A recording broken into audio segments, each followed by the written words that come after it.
Hello everyone! So for this video, let's try to talk about some word problems regarding the standard score, okay, or the standard normal distribution, okay. Standard score is basically just the z-score, okay. Yun lang yung tawag, yung formal na tawag natin doon, standard score, no. And for us to calculate for the z-score, we have this formula. So z is equal to value minus mean all over standard deviation. Or simply, kung gagawin natin siyang symbol, it's z is equal to x, or yung kahit anong value natin ng x, minus the mu all over the sigma.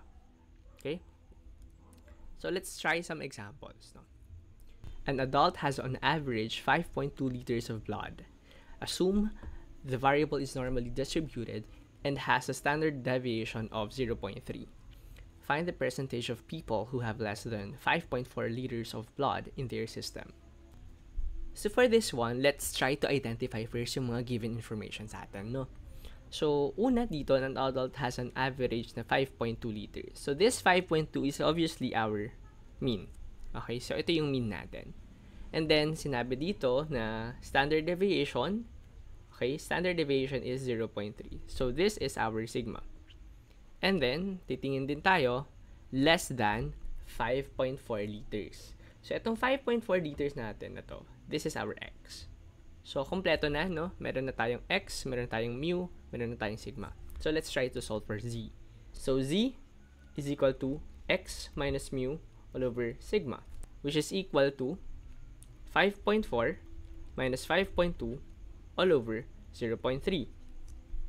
And this is equal to 0.2 over 0.3, or equivalently approximately equal to 0.67. Okay? And then after this, tingin muna tayo sa graph. Okay? Let's look at the graph. Ano itsura ng graph niya sa standard normal curve. So sa standard normal, yung gitna natin is always 0. Okay?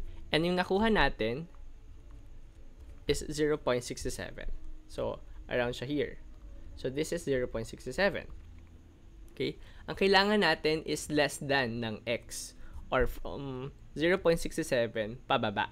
Okay? So, to the left. So, basically, ang hinahanap natin is itong part na to. Okay?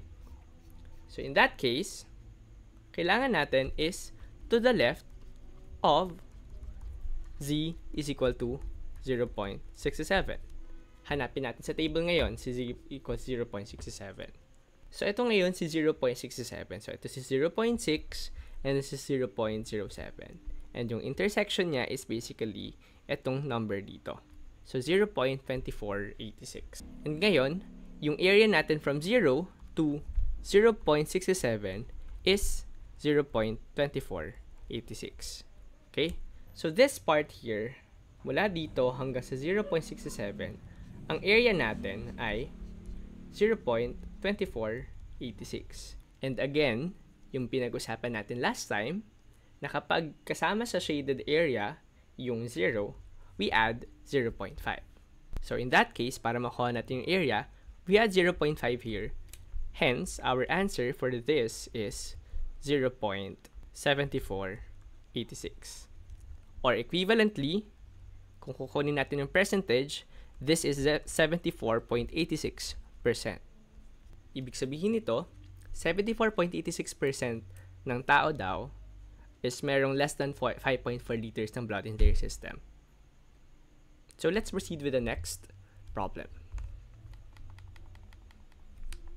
So the average weight of the human male brain is 3.08 pounds.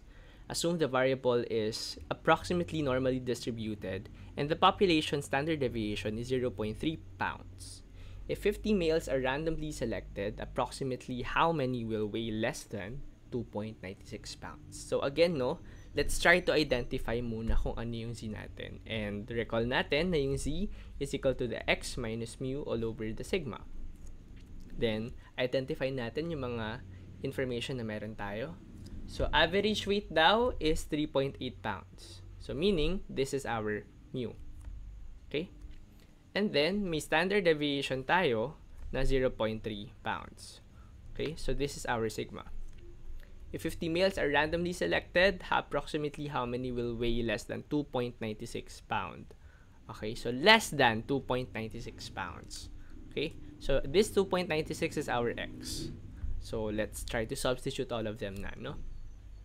X is 2.96 minus 3.08 for the mu. Ito yung mu. All over the sigma here is itong 0.3 na to. So this is equal to negative 0.12 over 0.3, or equivalently equal to negative 0.4.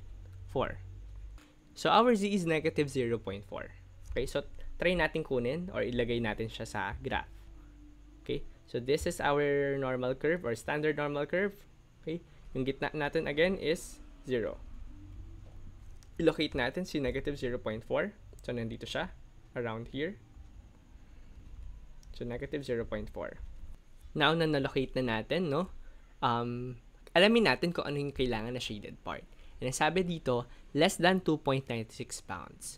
Yung less than 2.96 pounds, nagko-correspond siya dito sa negative 0.4 pababa. Okay? So, ibig sabihin, negative 0.4, negative 0.5, negative 0.6, and so on and so forth.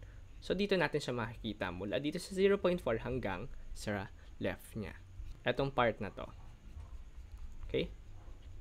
Ibig sabihin, to the left of negative 0.4. So, hanapin natin ngayon si 0.4. So, for this table, no, ito si 0.4. So, ang area niya is 0.1554. So, 0.1554. And kung i-check natin yung area, yung mismong illustration or yung graph natin, no, hindi kasama sa shaded region si 0. So, what we need to do is we need to subtract it to 0.5. So, what we now have is 0.3446. So, this is your area. Okay?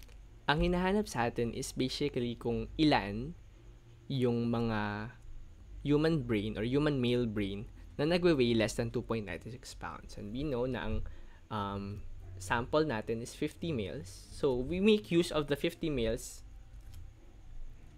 and our probability here. Okay? So, that is 0.3446 times 50, and we'll get 17.23. Meaning, approximately 17 human male brain yung nagwe-weigh less than 2.96 pounds. Okay? That's it. Thank you for listening.